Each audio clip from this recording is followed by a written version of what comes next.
और मुझे मालूमात मिली थी तो मीडिया पे आया था कि आपके घर पे कोई अटैक हुआ है और किसी ने सोशल मीडिया से इन्फ्लुएंस होकर ये सारा कुछ किया। मैं स्ट्रांगली कंडेम करता हूँ और मैं सबसे ये कहना चाहता हूँ कि आप नुक्ता नजर का इख्तलाफ भी कीजिए और उसको बर्दाश्त भी कीजिए। मैं समझता हूँ कि बहुत बड़ी तादाद में मेरे खिलाफ भी सोशल मीडिया कैंपेन चलती है, बिल्कुल, लेकिन मैं बर्दाश्त करता हूँ।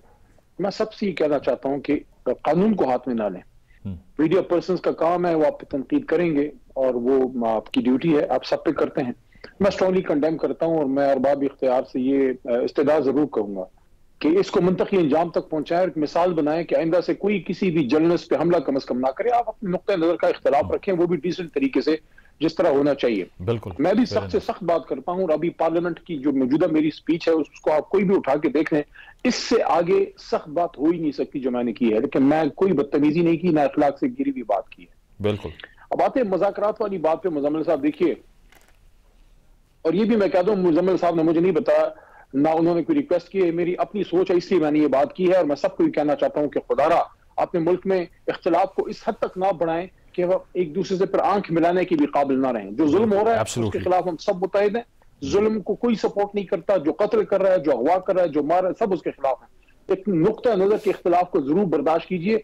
यही इस मुज़ाकराती कमेटी का भी मैं समझता हूँ इसी के सामने यही चीजें हैं। और क्या है ये जो मुज़ाकराती कमेटी की आपने बात की है, पहले दिन से मैं ये कह रहा हूं कि मुज़ाकरात होने चाहिए, गुफ्तगू से मसाइल का हल निकलना चाहिए। 8 फरवरी के इलेक्शन से पहले भी मैंने कहा था कि आप बैठ जाएं। उस वक्त के सदर को मैंने इस्तदा की थी थ्रू मीडिया कि आप इनको बैठाएं, क्योंकि 8 फरवरी के इलेक्शन से पहले अगर तमाम लीडरशिप ना बैठी तो फिर 8 फरवरी के बाद कोई ना कोई फरीक जो है वो रोड पे होगा और एक आहो बका होगी और एहतजाज होंगे और जलसे होंगे, जुलूस होंगे, और वही आपके सामने है, वही हुआ जी। मुज़ाकराती कमेटी ये कहना कि 100% बाइख्तियार है, ना वो है, ना हो सकती है, ना उसको होना चाहिए। हर मुज़ाकराती कमेटी के पीछे उसके हेड होते हैं।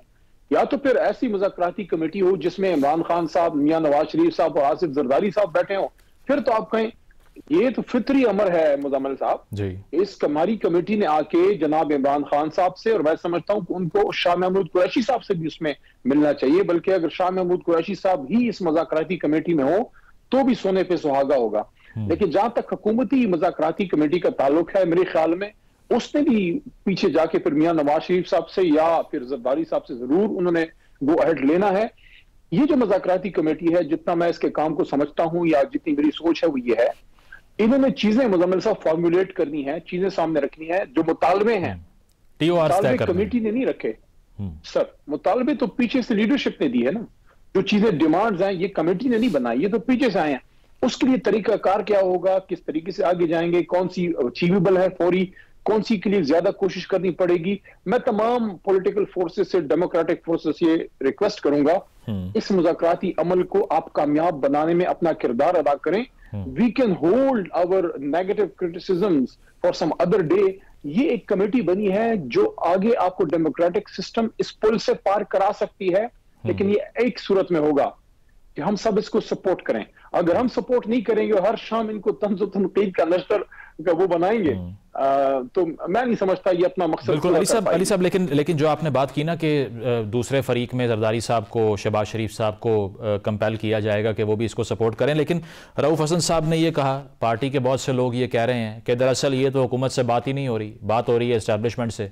तो ऐसा ही हो रहा है कि जो आपका मौक़िफ़ था कि हमने सियासी लोगों से नहीं बात करनी, वही मटीरियलाइज होता हुआ नज़र आ रहा है हमें, या फिर आपको किसी और ताकत ने कंपेल नहीं किया मुज़ाकरात की मेज़ पे बैठने के लिए? मैं तो अपने तमाम कुलीग से ये कहूंगा कि इस मुज़ाकराती कमेटी का अल्लाह करे ये कामयाब हो। इसका सबसे बड़ा फायदा अगर होगा तो वो ये होगा कि इमरान खान साहब बाहर आए और डेमोक्रेटिक सिस्टम आगे जाए, और जो लोग, जिन लोगों से जो जो गलतियां हुई हैं, चाहे वो हैं, चाहे हम हैं, चाहे जो कोई भी है, सब उसको ठीक करने के लिए एक खुले दिल से इसका एतराफ करें कि हमने ये गलतियां की हैं, आगे जाना है। जो इमरान खान साहब ने खुद ट्रुथ एंड रिकंसिलिएशन कमीशन की बात मेरे सामने की थी, जो मैंने मीडिया के सामने की थी, तो उसके लिए फिर जरूरी ये है कि हम इस मुज़ाकराती अमल को जो है वो सपोर्ट करें। अगर हम ये कहें कि नहीं इख्तियार नहीं है या कुछ नहीं कर सकते, या ये कि जनाब इनसे तो बात ही नहीं होगी, ये तो उधर से बात, देखिए ये चीजें मैं समझता हूँ नॉन पॉलिटिकल चीजें हैं। लेकिन देखिए ना, आपकी पार्टी के लोग कर रहे हैं। आरिफ अलवी साहब ने भी बात की है, रऊफ हसन साहब ने भी बात की है, तो फिर क्या समझा जाए कि पीटीआई के अंदर कंसेंसस नहीं है, या फिर कुछ लोग ये कह रहे हैं कि दरअसल ये तो एस्टैब्लिशमेंट ने हुकूमत को फोर्स किया है, अदरवाइज उनकी तो कोई राय इसमें शामिल नहीं थी, ना उनकी नीयत है? नहीं, मैं थोड़ा सा इससे डिफर करने की, डिसएग्री करने की जसारत करूंगा। ठीक। क्योंकि जो मैंने असेंबली के फ्लोर पे देखा हुकूमती मौक़िफ़, और मीडिया के थ्रू भी आया, जो मुख्तलिफ कमिटीज में ये लोग बैठे हैं, पहले भी थोड़ा सा मुज़ाकराती अमल 24 से पहले भी चला था इनका। मेरे ख्याल में हुकूमत के अंदर भी दो कैंप हैं। कुछ चाहते हैं कि मसला मुज़ाकरात से हल हो, जो उनके संजीदा या सीनियर लोग हैं। कुछ उसमें हॉक्स भी हैं। उनके एक सीनियर रहनुमा ने आज कल में ही लंदन में शायद जाके बड़ी बातें की हैं। तो इस तरह की फोर्सेस तो होंगी ना। देखें, स्पॉयलर्स भी होंगे, बनाने वाले भी होंगे, बगाड़ने वाले भी होंगे। इसलिए तो मैंने आपको इस गुफ्तगू के शुरू में ये बात की कि जितने इस वक्त डेमोक्रेटिक फोर्सेस हैं, जर्नलिस्ट हैं, सब लोग हैं, उनको चाहिए कि पॉजिटिव क्रिटिसिज्म करें, लेकिन कोशिश करें कि ये आगे जाए मामला और ये इससे कोई रिजल्ट निकले, खान साहब की रिहाई हो और बात आगे नेक्स्ट स्टेज में जाए। अली साहब, आप रिपीटेडली खान साहब की रिहाई की बात कर रहे हैं, लेकिन हुकूमत हो या बैरिस्टर अकील साहब ने जो बात की कि अंडर डिस्कशन 9 मई के मुल्ज़िमान और खान साहब की रिहाई, ये अंडर डिस्कशन आ ही नहीं सकता। What about that then? ठीक है, लेकिन स्टार्ट में दोनों तरफ एक एक्सट्रीम से स्टार्ट करते हैं। हर जरगे में, हर पंचायत में ऐसे ही होता है। बीच में फिर अल्लाह ताला मदद फरमा देता है, कोई रास्ता निकल आता है। हमारे लिए तो अगर इस गुफ्तगू और इस सारे प्रोसेस के नतीजे में अगर इमरान खान साहब की रिहाई नहीं होती तो हमारे लिए तो फिर ये जीरो सम गेम हुई ना। हमारे लिए तो फिर नॉन स्टार्टर है। मेरे ख्याल में इमरान खान साहब की रिहाई इस पूरे प्रोसेस की सबसे बड़ी कामयाबी होगी। ये उनके लिए भी कामयाबी होगी अगर वो इसको समझें कि पॉलिटिकल प्रोसेस से अगर कौम का एक बड़ा लीडर वो निकल आता है तो ये उनके लिए भी a feather in their political cap, कि वो ये फिर बाद में क्लेम कर सकते हैं कि हमने वो एग्जाम्पल सेट नहीं होने दी जो माजी में होती थी। इस बार पॉलिटिकल फोर्सेस ने बैठ के अपने मसाइल हल करने में एक बहुत बड़ी जस्ट लगाई है। ये तो इस पूरी पॉलिटिकल सिस्टम का इम्तिहान है। ये जो अपने आप को बड़े बड़े डेमोक्रेट्स कहते हैं, उनका इम्तिहान है ना कि थोड़ा अपनी जात से निकले। हम लोग भी अपनी जात से निकले, उन लोग भी थोड़ा अपनी जात से निकले। अली साहब, अगर मुज़ाकराती अमल के नतीजे में खान साहब की रिहाई हो जाती है तो अदालती निज़ाम पे सवाल नहीं है कि फिर सारे केसेस वहीं रह गए? मसला सिर्फ बात करने का था, और अगर बात करके डिसाइड हो गया तो केसेस इररेलेवेंट हो गए। देखिए मुजम्मिल साहब, ये तो पूरी कौम को पता है कि खान साहब पे सारे पॉलिटिकल केसेस बने हैं और बेयक जुम्बश कलम जो है, वरना उनकी तो रिहाई कब की होगी थी। साइफर केस तो वो गर्मियों का उड़ गया, जो मेन केस था। उसके बाद रह कर गया, तोशाखाना भी फारिग हो गया था, इद्दत केस भी फारिग हो गया था। तो केस वेस तो कोई है नहीं। अब उनको अंदर रखा है। जाहिर है हुकूमत के पास, रियासत के पास 100 तरीके होते हैं, एक के बाद दूसरा, तीसरे के बाद चौथा। मेरे पे 7 केसेस किए, अदालतें मुझे high court Islamabad, high court Lahore, high court Peshawar बरी करती थी। ये लोग मुझे उठा लेते थे, गिरफ्तार कर लेते थे। तो आखिर में जाके फिर हाई कोर्ट ने पाबंद किया कि अब अगर किसी ने हाथ डाला तो उसको तौहीन अदालत होगी। तब जाके मेरी रिहाई फिर हुई 7वीं बार। तो अगर रियासत चाहे तो आपको तो लामत नहीं रख सकती है। खान साहब को रख रहे हैं, अदरवाइज तो देखें पॉलिटिकल केसेस हैं।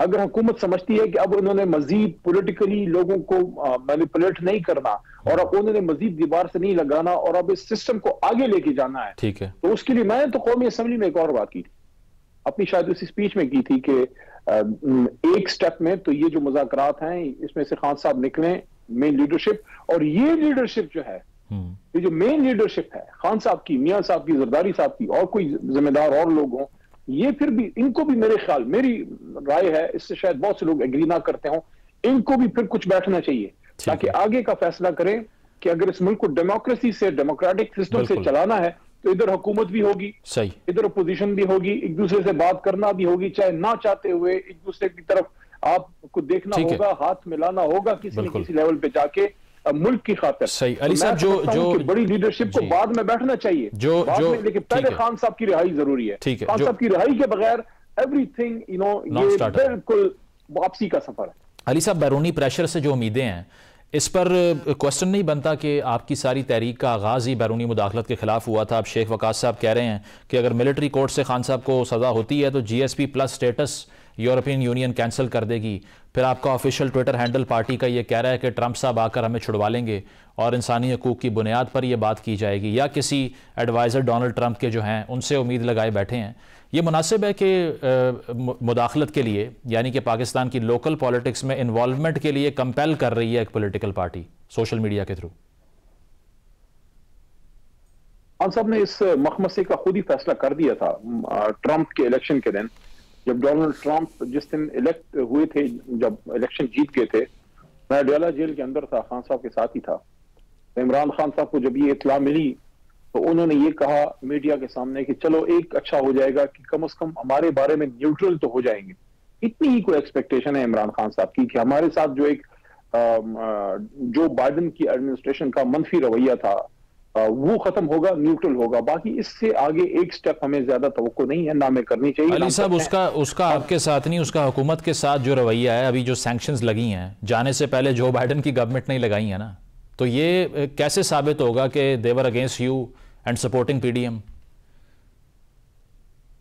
देखिए, वो जो सैंक्शंस हैं उसके तो हम सब खिलाफ हैं, वो तो कोई पॉलिटिकल चीज ही नहीं है, वो तो हमारी सलामती के खिलाफ कोई सैंक्शंस अगर होंगे स्ट्रांगली हम उसको कंडेम करते हैं। हम तो किसी भी सूरत में कोई पाकिस्तानी जो है वो सोच ही नहीं सकता कि ऐसी किसी चीज की कोई सपोर्ट करेगा। ये तो खान साहब ने बयान नहीं दिया, पीटीआई नहीं, खान साहब ने सबने इसके खिलाफ बात की है कि जो हमारी प्रोग्राम्स हैं, कोई मिसाइल प्रोग्राम है, न्यूक्लियर प्रोग्राम है, वो तो पाकिस्तान की सलामती का है, उसके खिलाफ तो किसी किस्म की कोई सैंक्शंस किसी भी सूरत में किसी भी मुल्क की तरफ से काबिल कबूल नहीं है।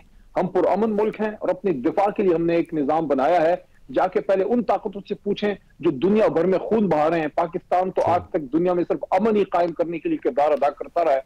यूनाइटेड नेशंस हमारी एक गवाह है कि हमारा मुल्क, हमारी फोर्सेस, हमारे पॉलिटिशियंस, हम सब ने दुनिया में अमन कायम करने के लिए तो बात की है, कभी भी जंग का हमने साथ नहीं दिया। और इसकी सबसे बड़ी मिसाल इमरान खान साहब खुद थे, जब वजीर आजम थे, उन्होंने स्ट्रॉन्ग मैसेज दुनिया को दिया था कि Pakistan under Imran Khan as a prime minister can be partner in peace but never a partner in war. Ali साहब, इस पर वजीर आजम साहब का जो स्टांस है, फॉरेन ऑफिस का स्टांस है, उन्होंने कहा जौहरी प्रोग्राम पर कोई समझौता नहीं करेंगे, इसको तो एक्नॉलेज करना चाहिए गालिबन पीटीआई को।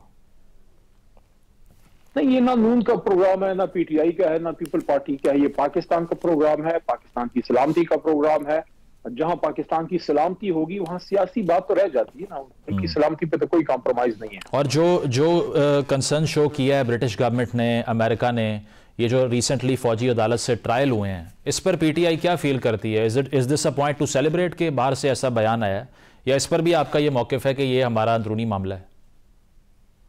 नहीं, देखें, वो तो इशू एक ऐसा है कि ह्यूमन राइट्स पे दुनिया की तमाम जितनी भी डेमोक्रेटिक फोर्सेस हैं, जो डेमोक्रेटिक कंट्रीज हैं, फर्स्ट वर्ल्ड की, जो अगर यूरोपियन यूनियन है, अगर यूनाइटेड नेशंस है, यूरोप के अलावा और भी अगर अमेरिकन पेनिनसुला में कोई डेवलप्ड कंट्री है, फॉर एग्जांपल अमेरिकन कॉन्टिनेंट के बाहर कनाडा है, उसके अलावा आप कहीं भी चले जाएं, ऑस्ट्रेलिया में चले जाएं, वहां ह्यूमन राइट्स की बात होती है। इस्लामिक कंट्रीज में थोड़ा काम ज्यादा ठीक नहीं है, तो हर जगह सिविलियन ट्रायल्स जो हैं उसी को अप्रिशिएट किया जाता है। सिविलियंस का मिलिट्री ट्रायल तो किसी भी महजब मुल्क में वो काबिल कबूल नहीं होता। अली साहब, हमने तो खान साहब से बतौर वजीर आजम, फितरी अमल है, हमने तो बतौर वजीर आजम खान साहब से पूरी जस्टिफिकेशन सुन रखी है कि मिलिट्री ट्रायल्स क्यों जरूरी हैं, सब बताया उन्होंने कि इसीलिए कि अदलिया इंसाफ नहीं देती, तो अल्टरनेटिव तो फिर यही है।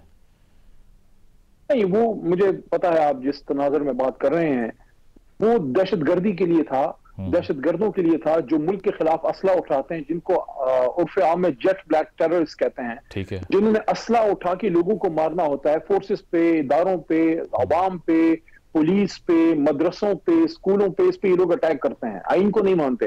तो 9 मई को ऐसा नहीं हुआ, 9 मई को ऐसा नहीं हुआ जो कैपिटल हिल अमेरिका में हुआ, 1400 लोगों का ट्रायल हुआ अमेरिका में।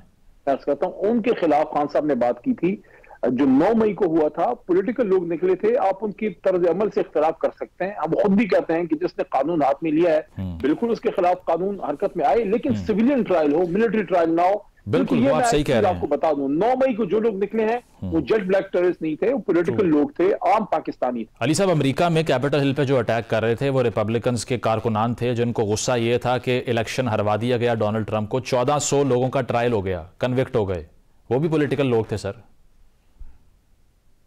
मुजम्मिल साहब, अमेरिका तो और बड़े अच्छे काम करता है, हमने उसमें कभी उनको फॉलो किया जी? मतलब इसमें फॉलो ना करें,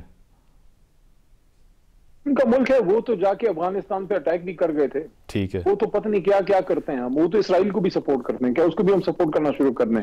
तो देखें, हमने अपने मुल्क को अपने हिसाब से चलाना है, और अपने मुल्क की मैं बात करूं, हमारा आईन, हमारा जो निजाम है उसमें सिविलियन का मिलिट्री ट्रायल नहीं होना चाहिए, ना उसकी कोई गुंजाइश है। आप लोगों को अपने मुल्क के अपने दारों के खिलाफ क्यों करते हैं? पहली इतनी नफरत है। मैं तो एक बार कल भी मैंने बात की है, चले आपके प्रोग्राम पे मैं ये बात कर देता हूं। ये जो लोग 9 मई में हमारे ये कौम के बच्चे गिरफ्तार हुए हैं, सिविलियन है यार। अगर आपने फरारियों से बात की थी, एक जमाने में आपने दहशतगर्दों से बात की थी, उनसे एंगेज करते थे, इनसे बात करें यार। ये कौम के बच्चे हैं, इनका फ्यूचर है, इनके माएं बहनें बैठी हैं घरों में, बहुत से लोग फौत हो गए अपने बच्चों के इंतजार में। ये दहशतगर्द नहीं है खुदारा।